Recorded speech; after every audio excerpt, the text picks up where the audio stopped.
Welcome to this series on vehicle-level thermal management. Our demonstration vehicle is a battery electric with a fuel cell range extender. This series starts with simplified cooling circuits and a focus on key technologies, progressing to integrated thermal management.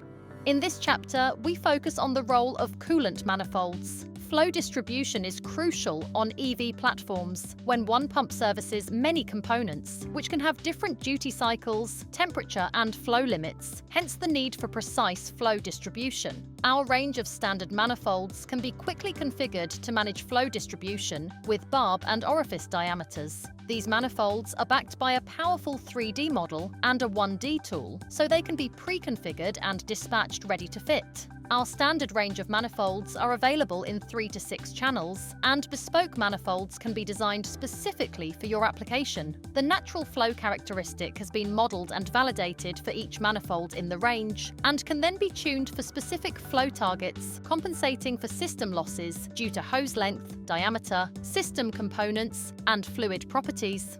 Our demonstration vehicle uses a pair of manifolds to cool the power electronic circuits, which are also zoned between a charging and driving modes with the use of a shut-off valve. Larger vehicles or more complex projects use a series of manifolds that work as cooling nodes with subflow systems, allowing for centralized coolant pumping from a single high-voltage pump, and flow distribution is achieved via manifold and valve technology.